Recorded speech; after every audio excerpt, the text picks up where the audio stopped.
Evangelho de Marcos, capítulo 3, leitura a partir do verso de número 20.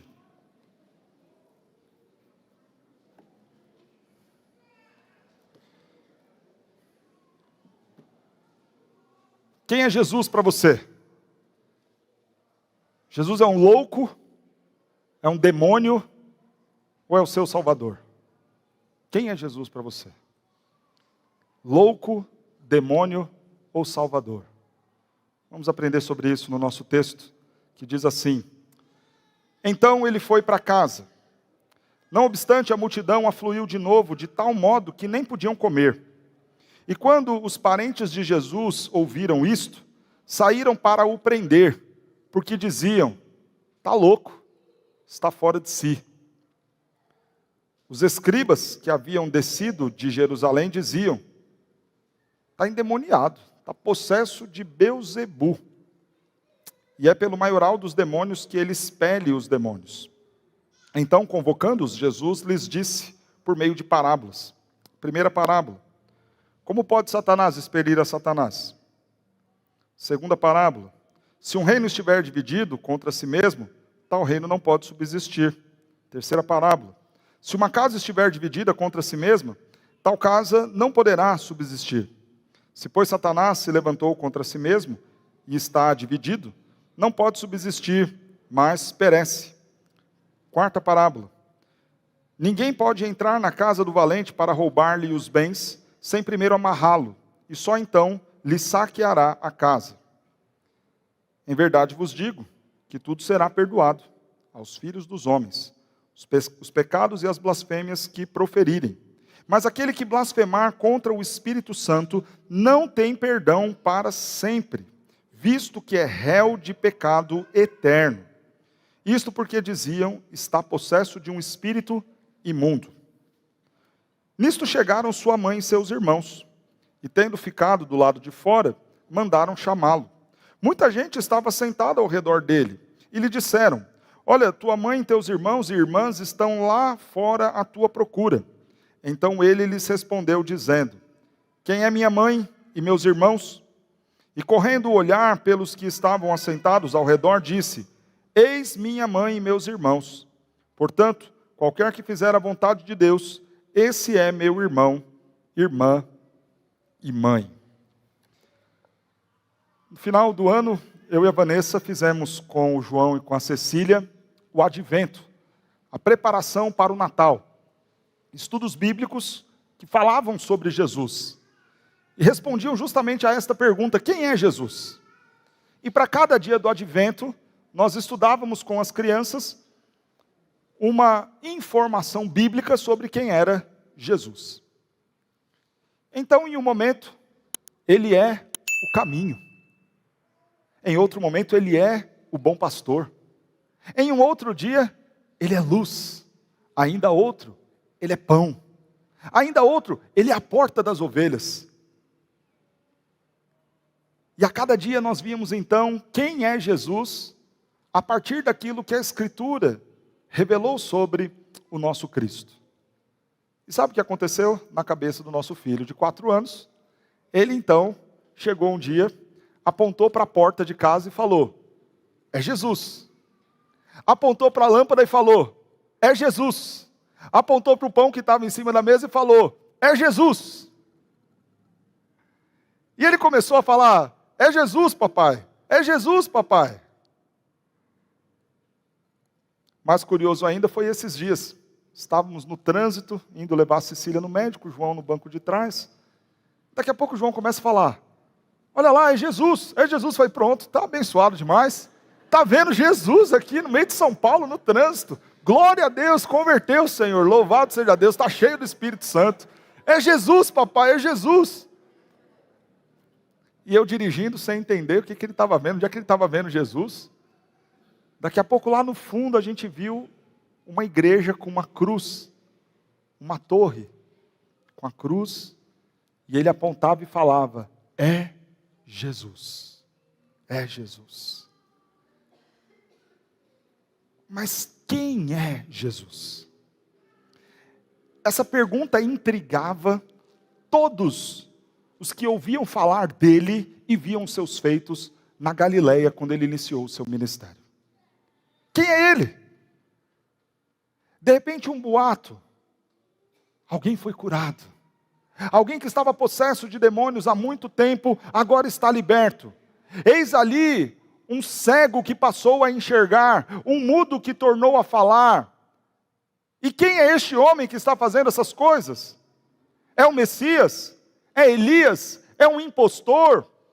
É um endemoniado? Quem é este homem? Todo mundo só falava disso. Todo mundo só queria esta resposta: quem é este homem? Embora talvez você rapidamente tenha dito, ele é o Salvador.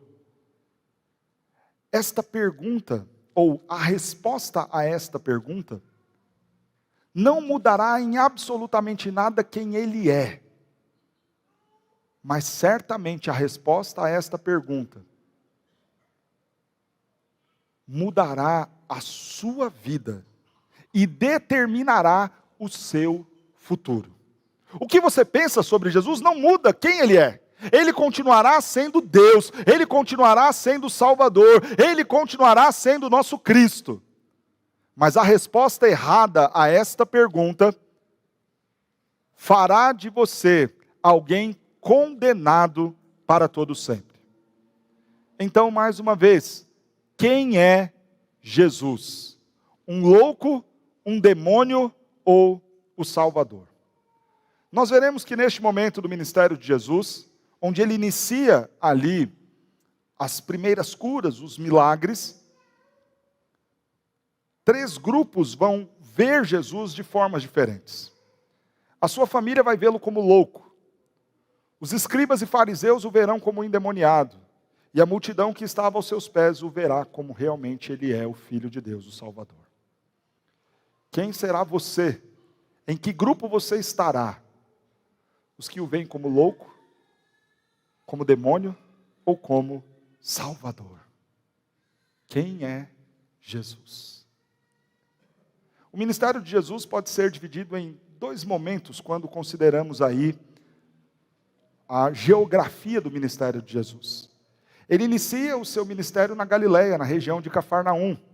E depois ele segue para a Judeia, onde em Jerusalém ele será sacrificado. Este é o primeiro momento do seu ministério. Ele ainda está em sua terra natal. Ele ainda está próximo daqueles que o conhecem desde a infância. E começa a realizar os milagres. Quando nós observamos o relato dos outros evangelistas, Mateus e Lucas, os textos dirão que Jesus acabava de curar e expelir o demônio de um homem que estava possesso, e por conta desta possessão, ele não falava e nem enxergava. Jesus então vai expulsar o demônio, e aquele homem voltará a enxergar e falar. O que acontece é que a multidão vai seguir Jesus. E diz o texto que então ele vai para casa. Imagine a multidão toda acompanhando Jesus, espremendo Jesus, querendo saber mais daquilo que havia acontecido com aquele homem que antes endemoniado, agora está são, que antes cego, agora enxerga, que antes mudo, agora fala. Todos querem saber o que ele fez e quem ele é. Jesus então decide ir para casa. Talvez para um tempo de paz, talvez para um simples descanso, ou até, como diz o texto, uma refeição. Mas a multidão foi atrás. Não deixou Jesus escapar. Seguiu Jesus, foi atrás dele, de tal modo que nem era possível ele comer. Eu fico imaginando um pouco aqui a cena. Jesus tentando dar uma garfada e as pessoas perguntando. Recentemente isso aconteceu comigo. Nós estávamos lá em Itupeva, e aí a irmã Ângela fez um caldo maravilhoso, e na hora que eu ia dar a primeira colherada no caldo, um irmão chegou e falou: pastor, dá para o senhor falar um pouquinho mais sobre esse negócio de batismo por aspersão? Aí acabou o caldo. Aí o caldo ia esfriar, e a conversa ia render. E longe de eu ser Jesus, tendo ele muito mais conteúdo do que eu, certamente foi difícil ele fazer suas refeições. Imagino ele dar a garfada e alguém falar: Senhor, fale mais um pouco sobre Isaías, fale mais um pouco sobre aquela profecia de Miqueias, sobre a virgem que conceberia. Fale mais, Senhor. Ao ponto de Jesus nem sequer conseguir comer. Mas Jesus estava em casa. E os seus parentes, conforme nós vemos no verso 21, ouvindo isto, saíram para o prender. A palavra que nos foi traduzida aqui como parentes, aparece na língua grega como parautou. Uma ideia de os seus mais chegados, mais próximos. Poderiam ser vizinhos, poderiam ser talvez parentes não irmão, irmã e mãe.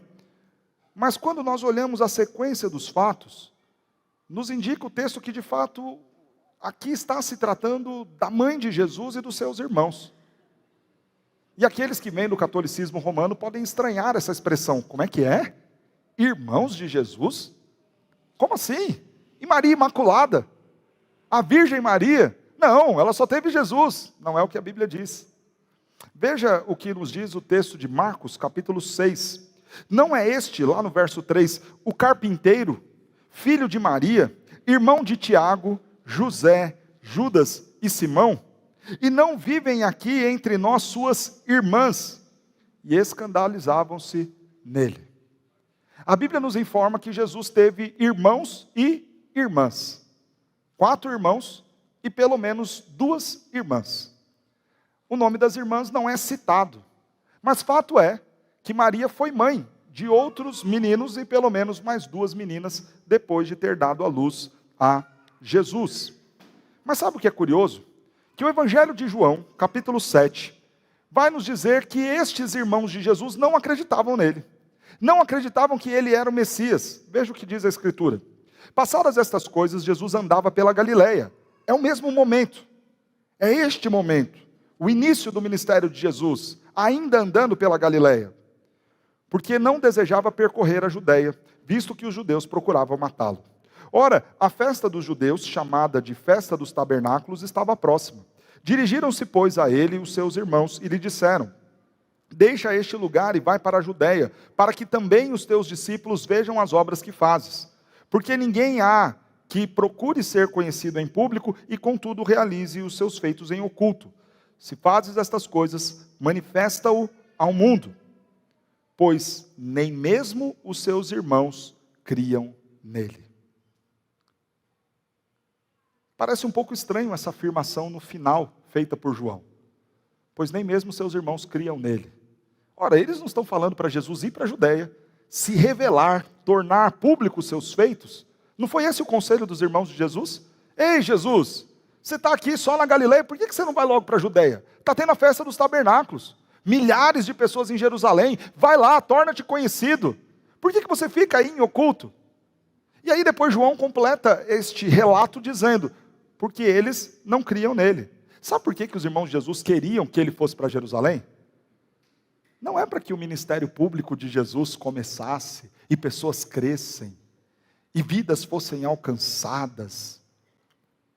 Eles queriam que Jesus fosse preso e morto. O texto nos informa que na Judeia procuravam matá-lo.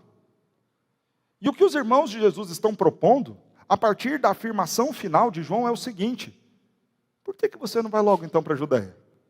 Ciente de que lá ele morreria. Vai logo para a Judeia. E por que eles sugeriram isso? Porque eles não criam em Jesus. Não acreditavam que Jesus era o Messias. Os próprios irmãos de Jesus. Por isso, então, o texto de Marcos diz que eles foram a fim de prender Jesus. Porque diziam estar fora de si. Qual era a razão disso? Sem dúvida nenhuma, Jesus é o irmão mais velho.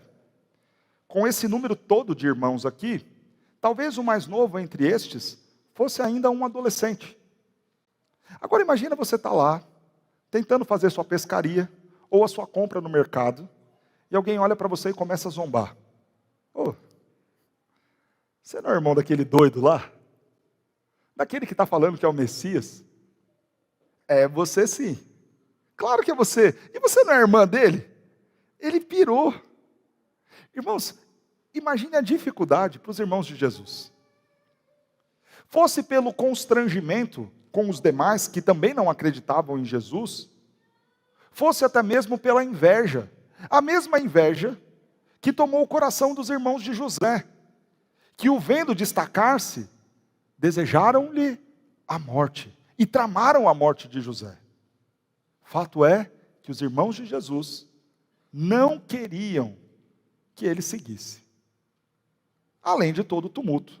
Se Jesus não está conseguindo comer, com certeza eles também não estavam conseguindo comer, tomar banho, dormir. A casa estava cheia. Tudo por quê? Porque esse doido do nosso irmão está aí falando um monte de besteira na cabeça deles. Para estes, então, quem era Jesus? Um louco fora de si. Faz todo sentido eles pensarem assim. Porque o apóstolo Paulo, mais adiante, na primeira carta aos Coríntios, capítulo 1, verso 18, vai nos dizer: a palavra da cruz é loucura para os que perecem, mas para nós, que somos salvos, é o poder de Deus. Para aqueles que não criam, o que restava pensar de Jesus? É louco. E de fato é assim. Irmãos, se nós considerarmos que tudo aquilo que Jesus falou não seja algo verdadeiro, ou Jesus será um grande impostor, trapaceiro, ou ele será minimamente um louco. E não é justamente assim que nós falamos sobre aqueles que se levantam dizendo ser o Messias? Os que aparecem, vez em quando, talvez lá na Praça da Sé, vestidos de branco, falando: eu sou Jesus, creio na obra de meu Pai. Como os chamamos, senão loucos? São loucos. Não à toa também pensavam isso do nosso Cristo. É um louco, é um louco, é um lunático. No entanto, este não era o único grupo envolvido neste cenário. Verso 22 passa a nos falar sobre o que um outro grupo pensava. Os escribas que haviam descido de Jerusalém, e a ideia é que esses escribas cuidavam tanto do estudar da lei, como também investigar questões legais que seriam julgadas no Sinédrio, eles desceram de Jerusalém para a região de Cafarnaum, justamente para ver quem é esse homem. Eles estavam ali para levantar informações, para fazer um relatório, muito provavelmente para denunciar Jesus depois. Eles diziam: está possesso de Beelzebu, é pelo maioral dos demônios que ele expele os demônios. Estamos aqui então diante da acusação feita pelos escribas. Os escribas vão dizer que Jesus está possesso de Beelzebu. Beelzebu era uma entidade da mitologia da Cananeia e da Filisteia. Era a junção de dois grandes deuses, a figura de Baal e a figura de Zebute. Baal, Zebute. Baal era um deus fortíssimo dentro da crença deles. A sua força era tão grande que ele dominava a vida, fosse para dar a fertilidade, fosse também para, de forma implacável e cruel, arrancar a vida dos homens. Toda sorte, então, de bênção de fertilidade, como também toda desgraça e catástrofe era atribuída àquele Deus. Já Zebu era o Deus das moscas, das pestilências. A soma destes dois, então, é você considerar todo um poder maligno para fazer o mal a partir de toda sorte de pestilência e mortandade. Era tido então essa figura, esta entidade, como o maioral dos demônios. E assim foi descrito no texto. Esses escribas vão acusar Jesus de fazer os seus feitos em nome de Beelzebu.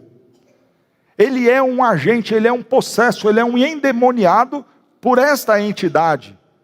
E é no poder desta entidade que ele realiza os seus feitos. Jesus agora vai fazer a sua defesa. E vai fazer a sua defesa através de 4 parábolas. Algo muito curioso nessas parábolas é que Jesus vai usar a figura justamente da possessão e de tomar território. Se valendo da acusação que lhe foi feita de que ele estava possesso de Beelzebu, ele vai então falar em parábolas sobre essa ideia de possessão, fazendo ali parábolas, figuras de linguagem, ligadas a esta ideia de possuir território, de avançar sobre um território.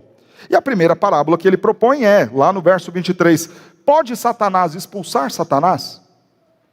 Pode alguém que possui uma terra se auto-expulsar dessa terra? Não faz sentido. Sempre quando você considera avançar o território do inimigo, você avança tirando o inimigo de lá. Mas como você vai se auto-expulsar? Não faz sentido. A segunda parábola que Jesus vai propor está no verso 24 sobre a ideia de um reino dividido. E mais uma vez, numa ideia de posse. Imagine um reino que planeja possuir um outro reino, entrar em batalha com outro reino. Jesus então vai dizer, verso 24, se um reino estiver dividido, tal reino então não vai poder avançar. Vamos juntar nossas forças, vamos guerrear para possuir um outro território. Aí na hora do avançar, cada parte do exército vai para um canto. Não faz sentido. Aquele exército não vai sobreviver. E o verso 26 vai nos mostrar, se pois Satanás se levantou contra si mesmo, está dividido.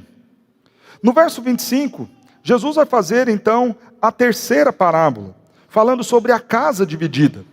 A semelhança de um reino dividido que não avança, também uma casa dividida não avança. O marido quer morar no interior, mas a esposa quer morar na cidade. O marido quer comprar, a esposa quer vender. Não vai dar certo. Uma casa dividida também não vai avançar. E mais uma vez, se pois Satanás se levantou contra si mesmo, está dividido e não pode subsistir, mas perece. Se o feito que eu estou fazendo é grandioso e extraordinário, e o que Jesus acabara de fazer foi justamente isso, trazer vistas a um cego, dar a voz a um mudo e ainda lhe expulsar o demônio. Imagine você resolver essa situação trágica de um homem que não apenas é possesso, mas é também mudo, e não apenas mudo e possesso, é também cego. E Jesus então, com toda a autoridade que lhe foi confiada pelo Pai, resolve o problema daquele homem por inteiro.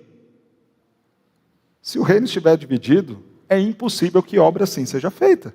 Não faz sentido nenhum. Mas no verso 27, Jesus vai falar a última parábola. Ninguém pode entrar na casa do valente para roubar-lhe os bens, sem primeiro amarrá-lo, e só então lhe saqueará a casa. O ladrão nunca vai para ser um amigo do proprietário da casa. Se ele entra para roubar, para saquear, ele primeiro tem que resolver um problema de tirar as forças daquele que está ali. Como que Jesus poderia estar em nome de Satanás, agindo ele contra ele mesmo? Não faz sentido algum. Logo então, estamos diante de um pecado cometido por esses homens, tido como o pecado imperdoável. E agora eu quero gastar um pouco de tempo para falar sobre isso. O que é e o que não é o pecado imperdoável. A blasfêmia contra o Espírito Santo. Com todo o contexto apresentado, fica mais fácil de nós compreendermos o que significa isso. Verso 28 vai nos dizer, em verdade vos digo que tudo será perdoado aos filhos dos homens, os pecados, as blasfêmias que proferirem. Mas aquele que blasfemar contra o Espírito Santo não tem perdão para sempre, visto que é réu de pecado eterno. Eu quero primeiramente começar falando o que não é o pecado imperdoável. Primeiramente, não é negar Cristo, em última instância. Ah, tá vendo? É um pecado imperdoável. Aquela pessoa negou Jesus e por isso não vai ter perdão. Ora, Pedro negou Jesus e foi um dos maiores apóstolos. Também não é fazer uma ofensa verbal contra o Espírito. E talvez você já tenha ouvido alguém falar isso. Principalmente quando você olha aqueles posts em que pessoas ditas cheias do Espírito Santo são zombadas por pessoas que não creem que aquilo é manifestação do Espírito Santo. E aí, nos comentários, alguém com certeza vai dizer: olha, cuidado, você está blasfemando contra o Espírito, isso é imperdoável. Seria isso? Quando nós lemos o texto da primeira carta de Paulo aos Coríntios, capítulo 6, versos 9 em diante, Paulo vai dizer que muitos crentes no passado foram maldizentes. Falaram mal contra o Senhor, contra a Trindade, contra o Espírito. Mas vós fostes lavados, fostes santificados, fostes justificados em o nome do Senhor Jesus Cristo. No passado, sim, vocês falaram o que não deveria. Blasfemaram, zombaram, riram de coisas sérias. Tiveram os crentes talvez como embriagados. Falaram absurdos sobre o Cristo. Mas para estes não há perdão? Paulo vai dizer: não, pela graça de Deus vocês foram alcançados, foram santificados e justificados em nome de Cristo Jesus. Ou seja, não é que não seja pecado, mas até este pecado tem perdão. Terceiro, também não é entristecer o Espírito. Quando Paulo fala sobre isso lá em Efésios capítulo 4, e não entristeçais o Espírito, Paulo está falando para crentes que não perderão a sua salvação. E todos nós, bem como todos os grandes homens da Bíblia, em algum momento entristeceram o Senhor. Porque erraram, porque pecaram e porque nós pecamos e entristecemos a Deus. Mas pela graça de Deus em Cristo Jesus, nós temos o perdão. Também não é o suicídio. E há muitos que pensam assim: este é o pecado imperdoável. A pessoa que tirou a sua própria vida, esse não tem perdão, vai direto para o inferno. Por trás deste pensamento, existe uma raiz do catolicismo romano em nossos corações. Você saiu da igreja católica, deixou o catolicismo, mas o catolicismo continua dentro de você. E muitos vão dizer que, não, está aí é o pecado imperdoável, a pessoa que se matou. E sabe qual é o argumento dos que pensam assim? Esse está condenado, pastor, porque ele não teve tempo de se arrepender e pedir perdão.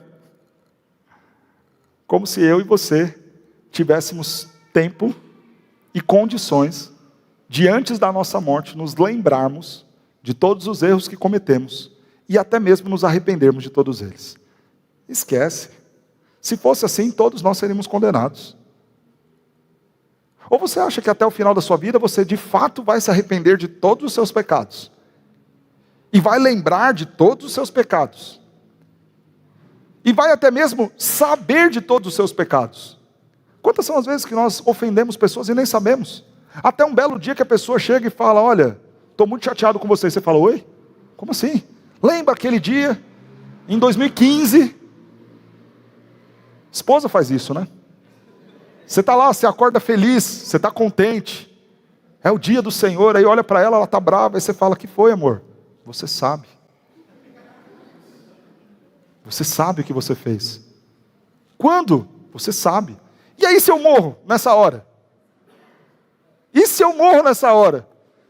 Eu nem sei o que eu fiz. Eu nem consegui me arrepender do que eu fiz. Nem consegui confessar o meu pecado. Eu vou para o inferno? Não. Claro que não. Mas fato é, irmãos, que nós não nos lembraremos de todos os nossos erros. A dureza do nosso coração, o nosso orgulho e vaidade, até mesmo nos impede de enxergar os nossos erros. Quanto mais nos arrepender deles e confessá-los. Não imaginemos então que morreremos quitando a conta. Claro que não. E eu não estou dizendo com isso que o suicídio não seja pecado. É pecado. Que o suicídio não ofenda a Deus. Ofende a Deus. Que o suicida, em alguma medida, de forma alguma seria condenado. Claro que não. Muitas pessoas que tiram sua vida podem, de fato, estar condenadas. Assim como o contrário também é verdadeiro. Talvez alguém que atente contra a sua própria vida, em um estágio agudo de uma doença psicológica, pode também receber a graça do Senhor e ter a salvação. Mas este é um assunto para um outro momento detalharmos mais. E já aproveito para deixar aqui um convite para você. Em setembro nós receberemos aqui um pastor especialista na área de doenças mentais falando só sobre suicídio. e você terá a oportunidade de estudar um pouco mais sobre isso. O que eu preciso dizer a você, que este não é o pecado imperdoável. Que pessoas que tiraram a sua vida podem, se creram em Cristo Jesus, serem salvas. Não necessariamente elas estão condenadas. Crer numa condenação por conta do suicídio seria atribuir a salvação a obras, o que obviamente é contrário ao ensino da Escritura. Contudo, eu também não quero normalizar a ideia do suicídio, nem dizer que é uma coisa simples, banal, que não tem problema e que vai acontecer e faz parte. Não, é algo sério e deve ser encarado com esta seriedade. Não pense que o pastor está validando esta atitude. Não é. O que é então esse pecado? Quando nós olhamos o texto, nós vemos que o que aqueles homens estavam negando era a divindade de Cristo Jesus. Eles acabaram de testemunhar os feitos que foram profetizados sobre o Messias. E mesmo diante de provas, de evidências de que ele é o Cristo, estes homens ainda o rejeitaram. Para entendermos isto, Atos capítulo 7, verso 51, no discurso de Estevão, falando desses homens, ele dirá: homens de dura cerviz e incircuncisos de coração e de ouvidos, vós sempre resistis ao Espírito Santo, assim como fizeram os vossos pais, também vós o fazeis. Vocês resistiram ao Espírito, vendo as obras do Espírito, aquelas que foram feitas por meio de Cristo Jesus, e por serem de dura cerviz, resistiram ao Espírito, negaram a Cristo, não creram no Salvador. Hebreus 10, 26 a 29 vai nos dizer: porque se vivermos deliberadamente em pecado, preste atenção, se vivermos deliberadamente em pecado, depois de termos recebido o pleno conhecimento da verdade, já não resta sacrifício pelos pecados, pelo contrário, certa expectação horrível de juízo e fogo vingador prestes a consumir os adversários. Sem misericórdia, morre pelo depoimento de 2 ou 3 testemunhas quem tiver rejeitado a lei de Moisés. De quanto mais severo castigo julgais vós, será considerado digno aquele que calcou aos pés o Filho de Deus, e profanou o sangue da aliança, com o qual foi santificado, e ultrajou o Espírito da graça. Aqueles que viram, manifesto diante dos seus olhos, os feitos do Messias, receberam pleno conhecimento da verdade, e ainda assim, conforme diz no final do verso 29, rejeitaram e profanaram a graça de Deus, não creram, não foram a Cristo, não se renderam a Cristo. Esses então cometem um pecado, para o qual já não resta sacrifício, pelo contrário, apenas a expectativa de horrível juízo. O que é a blasfêmia contra o Espírito Santo? De forma última, não crer em Cristo Jesus. É o único pecado que não tem perdão. Se cremos em Cristo Jesus e vamos até Cristo, Ele leva sobre si o nosso pecado. E o castigo que nos traz a paz vai sobre Ele. E em Cristo Jesus nós somos feitos justos, santos. Em Cristo Jesus nós somos justificados. Glória a Deus por isso. Quem é Jesus? Para os seus irmãos, louco, está fora de si. Para os escribas e fariseus, endemoniado. Mas para aquela multidão que o acompanhava, a partir do verso 31 nós veremos. Nisto chegaram sua mãe e seus irmãos, tendo ficado do lado de fora, mandaram chamá-lo. Muita gente dentro da casa. Não conseguiam nem entrar. Tentaram por um lado, tentaram para o outro, não deu certo. Então manda chamar Jesus. Muita gente estava sentada ao redor dele. E lhe disseram: olha, tua mãe, teus irmãos e irmãs estão lá fora à tua procura. Estão te procurando, Jesus. Então ele lhes respondeu dizendo: quem é minha mãe e os meus irmãos? Correndo olhar para eles. disse: Eis minha mãe e meus irmãos. Portanto, qualquer que fizer a vontade de Deus, esse é meu irmão, irmã e mãe. Qualquer um que crendo em mim fizer a vontade do meu Pai, este é meu irmão, este é minha mãe. Jesus está falando aqui de uma das maiores bênçãos que nós temos quando estamos nele, sermos feitos filhos de Deus, ter lugar na família do Senhor. Olha que privilégio. Então, se eu crer em Cristo Jesus, eu sou tido como um irmão dele, como alguém extremamente próximo a ele, com direito de estar em sua casa. O que Jesus está falando é justamente a ideia da validação da presença daqueles em volta da sua mesa. É como se de um lado estivesse a família de sangue de Jesus falando: saiam, é a nossa casa, é o nosso espaço, é o nosso Jesus.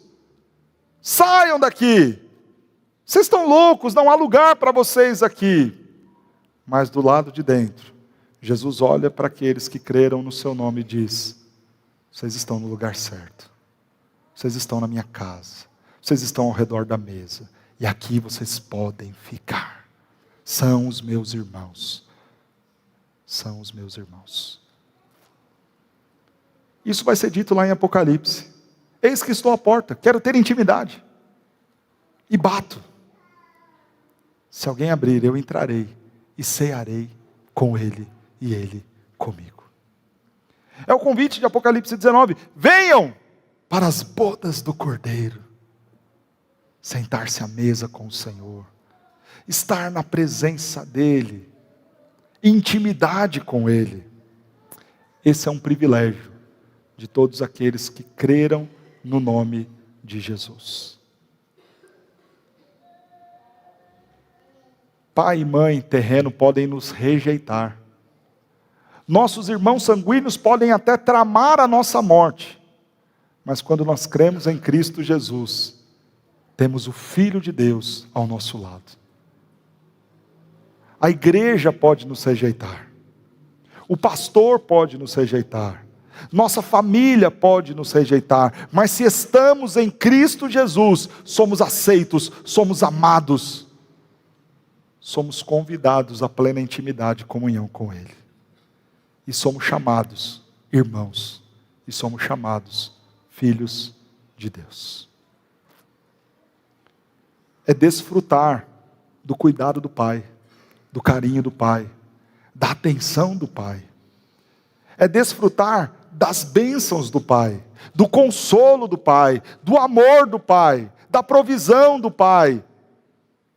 É ter o nosso Deus como nosso Pai, através do nosso irmão mais velho, Cristo Jesus.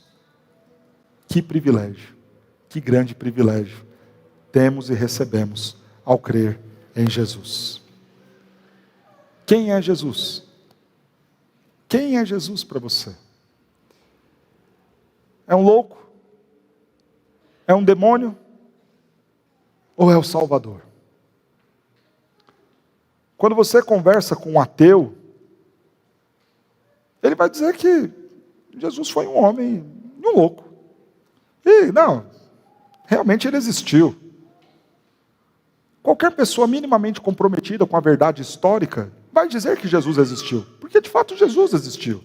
Há registros não cristãos e não bíblicos que mostram a existência de um homem que viveu na Galileia, que o seu nome era Cristós. Qualquer historiador sério vai dizer, por mais ateu que seja, Jesus existiu. O problema é que para este, Jesus foi apenas um louco, que saiu por aí dizendo ser ele Deus.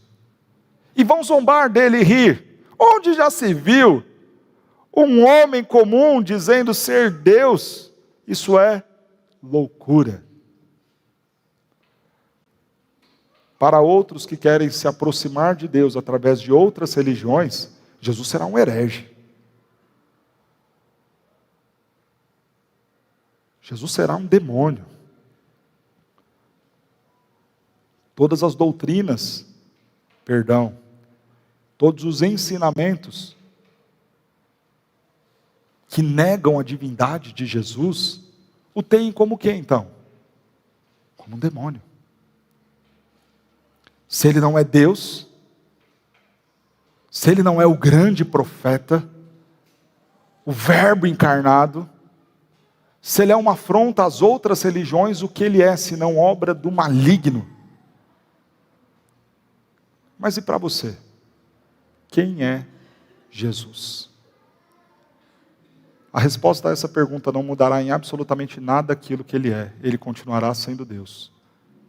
Mas mudará drasticamente o seu presente e principalmente o seu futuro. Que Cristo Jesus seja o seu Salvador. Que Cristo Jesus seja o seu Senhor. Que você se ponha sentado aos pés dele. Creia nele como verdadeiro Filho de Deus. Entregue a sua vida a ele. Para que no último dia você esteja também ao lado dele. Recebendo o convite dele para estar na casa do Pai. Para desfrutar da comunhão do Pai com os seus filhos. E por que isso? E como isso? Porque ele morreu na cruz por mim e por você. Porque ele ressuscitou ao terceiro dia para que eu e você pudéssemos ter vida. Como é possível sermos chamados filhos de Deus? Porque o justo foi para a cruz, no lugar de injustos pecadores como eu e você. Recebeu sobre si a culpa pelo meu e pelo seu pecado. E se depois disso que Jesus fez por você e por mim, ele não for o seu Salvador, então não faz nenhum sentido você ainda estar aqui. Você já se comprometeu com este Cristo? Algo que é muito belo em toda a família é o compromisso que nós fazemos. O marido e mulher, quando se unem, se comprometem um com o outro. O pai, ao ter um filho, vai no cartório e se compromete. Responde civilmente por aquela criança. Um filho, no avançar dos dias do seu pai, se compromete, é responsável pelo pai. Não existe fazer parte da família de Deus sem se comprometer com Ele. Talvez você até não tenha coragem de dizer que Ele é louco ou demônio, mas se você também não tem coragem de se comprometer com Ele como seu Senhor, então você também não faz parte da família dele. O convite do Senhor a você é: comprometa-se comigo, creia em mim, então você será salvo. Esse compromisso se dá pelo meio do batismo. Esse compromisso se dá por meio de uma oração sincera, genuína, onde você fala: Senhor Jesus, Tu és o Cristo, o Filho do Deus vivo. O Senhor é mais forte do que o pecado, do que a morte. Tu, Jesus, és o Senhor. E a resposta para isso? Em todo tempo eu louvarei o Senhor, e sempre estará em meus lábios o teu louvor. A minha alma vai se alegrar no Senhor, hoje e para todos sempre. Se você não tem alegria em Cristo, se você não serve alegremente ao Senhor, se em seus lábios não está o louvor a Ele em todo o tempo, então você ainda não entendeu Ele como Salvador da sua vida. Talvez Ele seja para você, no fundo, apenas um louco, porque se fosse verdade mesmo, você estaria aos seus pés, assentado diante dele, para que ele também pudesse te olhar nos olhos e falar: vocês são os meus irmãos. Quem? Aqueles que cumprem a vontade de Deus. Porque aquele que tem os meus mandamentos e os guarda, este é o que me ama, e aquele que me ama será amado pelo meu Pai, e eu também o amarei. Como saber se você entende de fato quem é Jesus? É só ver a forma como você lida com os mandamentos do Senhor. Se você tem os mandamentos e os guarda, você ama o Senhor. E se você ama o Senhor, Ele te ama. você faz parte da família, tem lugar na casa. Mas se você não liga para os mandamentos do Senhor, não se compromete com Ele, no fundo, Ele é para você só mais um louco. Quem é Jesus para você? Vamos colocar em pé? Santo Deus, louvamos e exaltamos a Ti, o nosso Salvador, Cristo Jesus, o Senhor, em quem nós somos feitos filhos, somos salvos, somos feitos herança. Louvado seja o Teu nome, Senhor. Senhor, que de fato Jesus seja para cada um dos que aqui estão, o Salvador, o Messias, o Cristo, o que tira o pecado do mundo, em nome de Cristo Jesus. Converte o coração daqueles que ainda não se renderam ao Senhor, para aqueles que ainda não se comprometeram com o Senhor, e que a nossa resposta a esta fé e a esta crença seja de obediência aos Teus mandamentos, seja de ter em nossos lábios o Teu louvor o tempo todo, em todos os dias da nossa vida, para glorificarmos a Ti, para engrandecermos o Teu nome, em nome de Jesus. Dá-nos, ó Deus, uma boa semana, livra-nos do mal, é o que pedimos, em Teu nome oramos.